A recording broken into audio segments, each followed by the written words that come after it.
Hi hello నమస్తే. నా ఛానల్కి చాలామంది రిపోర్ట్లు కొడుతున్నారు. మరి అది తెలుగుదేశం వాళ్ళు కొడుతున్నారా, లేదా బీజేపీ వాళ్ళు కొడుతున్నారా, జనసేన వాళ్ళు కొడుతున్నారా నాకు తెలీదు. నాకు తెలిసిన వాళ్ళు వైసీపీ వాళ్ళు కొట్టరు.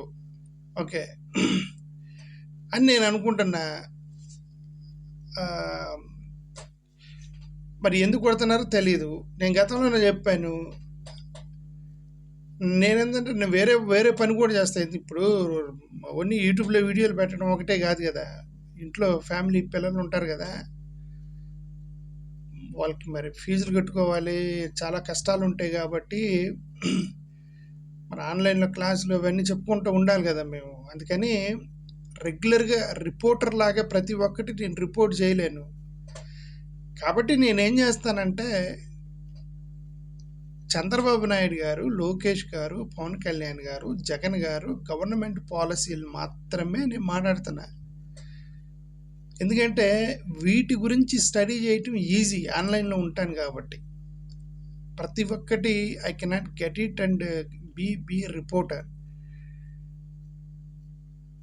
వీళ్ళ గురించే నేను వీడియోలు పెడుతున్నాను కాబట్టి మా నాయకుడు చంద్రబాబు నాయుడు గారిని టార్గెట్ చేస్తున్నాడు, లోకేష్ని టార్గెట్ చేస్తున్నాడు, పవన్ కళ్యాణ్ టార్గెట్ చేస్తున్నాడు.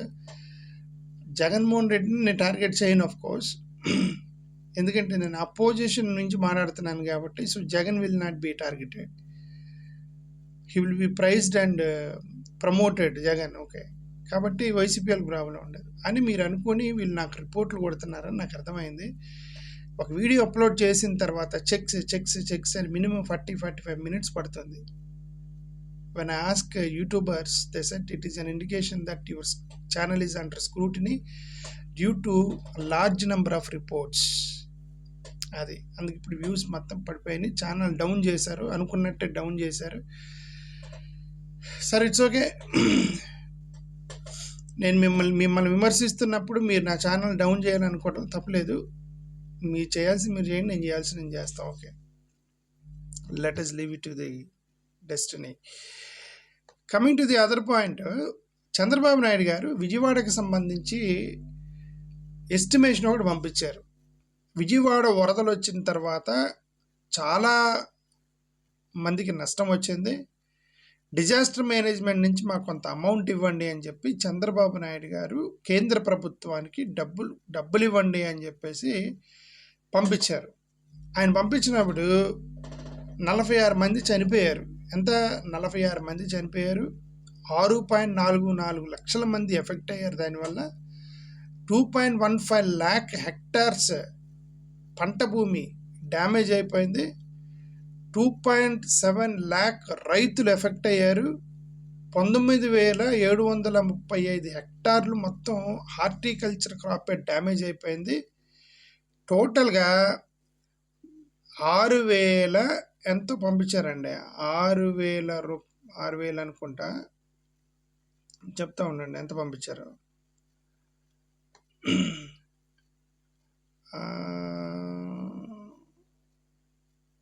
ఎంత పంపించారు?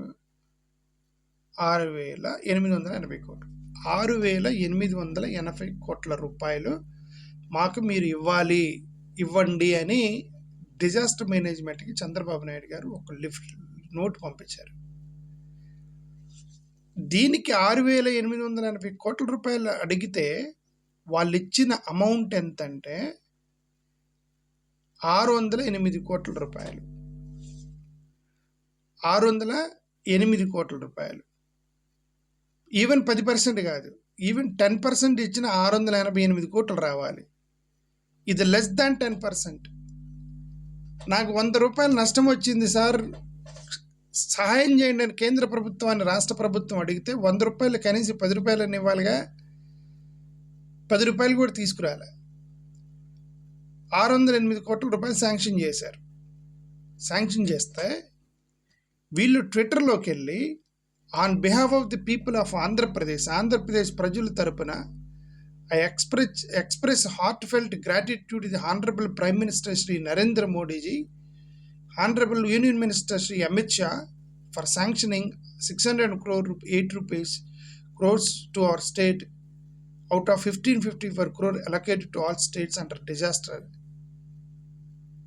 అంటే కేంద్ర ప్రభుత్వం రాష్ట్రాల మొత్తానికి 1554 కోట్ల రూపాయలు 608 కోట్ల రూపాయలు మాకే ఇచ్చారు, 40% మాకు అలాట్ చేశారని చెప్పేసి ప్రచారం చేయటమే కాదు. ఇది మీరు అడిగింది 6,800 కోట్ల రూపాయలు మాకు నష్టం వచ్చిందండి, భయంకరమైన డిజాస్టర్ వచ్చింది విజయవాడ ఫ్లడ్డల్లో అని చెప్పి మీరు ఇస్తే వాళ్ళు 608 రూపాయలు పంపిస్తే 6,880 రూపాయలకి మీరు 1550లో మాకు 608 ఇచ్చారు అని మీరు దాన్ని ఒక ఏదో central government the huge amount రాష్ట్ర ప్రభుత్వానికి ఇచ్చింది అని చెప్పేసి మీరు ప్రజల్ని మభ్యపెట్టుకుంటూ పోతే, ట్విట్టర్లో ధన్యవాదాలు చెప్పుకుంటూ పోతే ప్రజలకు మంచి జరిగిద్దా? ట్విట్టర్లో ధన్యవాదాలు చెప్పుకుంటూ పోతే కేంద్ర ప్రభుత్వం రాష్ట్ర ప్రభుత్వానికి చేస్తున్నటువంటి నష్టాన్ని, రాష్ట్ర ప్రభుత్వాన్ని చూస్తున్న చిన్న చూపుని ప్రజలు మర్చిపోతారా?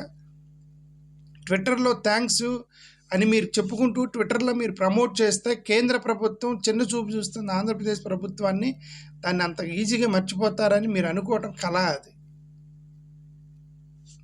గత బడ్జెట్లో అసలు ఏమి ఇవ్వలేదు. అసలు ఫస్ట్ బడ్జెట్లో కూడా అమరావతికి ఇచ్చిన 15,000 కోట్ల రూపాయలు తప్ప 15,000 కోట్ల రూపాయలు అప్పు తప్ప ఏం లేదు. పోయిన బడ్జెట్లో ఏమి ఇవ్వాలి. బీహార్కి కోట్ల రూపాయలు ఇస్తున్నారు బీహార్కి. ఎందుకంటే నితీష్ కుమార్ ఒకటే చెప్తున్నాడు, మూడు నెలలకు ఒకసారి ఒక లీక్ ఇస్తాడు నితీష్ కుమార్. ఏమని? ఇండియా కూటమిలోకి వెళ్ళబోతున్న నితీష్ కుమార్ అని అతనే ఇస్తాడు లీకు. ఎందుకు? బెదిరించడం మోడీ గారిని. ఆ బెదిరించడం ద్వారా కోట్ల రూపాయలు బీహార్కి వాళ్ళు రిలీజ్ చేస్తున్నారు. వీళ్ళు ఏం చేస్తున్నారు? ఆంధ్రప్రదేశ్ ప్రభుత్వము తెలుగుదేశం వాళ్ళు అన్కండిషనల్ సపోర్ట్, మేము చచ్చినా మీరు మమ్మల్ని చంపినా డబ్బులు ఇవ్వైనా ఏం పోయినా మీతోనే ఉంటామని వీళ్ళు అన్కండిషనల్ అని చెప్తున్నారు. అందుకని ఆంధ్రప్రదేశ్కి చిన్న చూపు చూస్తున్నారు. ఫస్ట్ బడ్జెట్లో ఆ 15,000 కోట్ల రూపాయలు అమరావతికి అప్పిస్తామన్నారు. నెక్స్ట్ బడ్జెట్లో ఈ 11,000 స్టీల్ ప్లాంట్కి పెడతామన్నది కూడా 3,300 కోట్లు పెట్టారు. అసలు ఏమి ఇవ్వలేదు. ఆ ఆఫ్ ద బడ్జెట్ వచ్చి ఆ నేషనల్ ప్రాజెక్టులు, ఏపీ రీఆర్గనైజేషన్ యాక్ట్లో ఉన్నటువంటి ప్రాజెక్టుల్ని శంకుస్థాపనలు చేసి అవి బడ్జెట్లోకి తీసుకురాకుండా వెళ్ళిపోయారు అనమాట. మళ్ళీ వీళ్ళు గత ఆ బడ్జెట్ అయిపోయిన తర్వాత ప్రజల్ని ఎలాంటి మభ్యపెట్టడానికి ప్రయత్నం చేస్తున్నారు? This is the best budget for ever we have seen. ఆంధ్రప్రదేశ్కి చాలా న్యూట్రల్గా చేశారు. ట్యాక్స్ తగ్గించారు. మిడిల్ మ్యాన్కి 12 లక్షల దాకా ట్యాక్స్ దేశం మొత్తం తగ్గించారండి. అది మీ ఒక్కడి కాదు. కస్టమ్ ట్యాక్స్ తగ్గించారు ఆంధ్రప్రదేశ్కి. దేశం మొత్తం మీద కస్టమ్స్ ట్యాక్స్ తగ్గించారు. దేశం మొత్తం మీద దాన్ని అంటే వీళ్ళు they did not get anything from the central government because of their unconditional support which they are extending to the central government and they're always not sending much money. ఇలా ట్విట్టర్లోకి వచ్చి మాకు అది చేశారు ఇది చేశారని చెప్పడం అన్యాయం. అది మీరు అడిగింది 6,008 కోట్ల రూపాయలు 608 కోట్ల రూపాయలు ఇచ్చి మాకు అది చేసి ఇచ్చారని చెప్పడం అనేది అన్యాయం అని నేను భావిస్తున్నాను.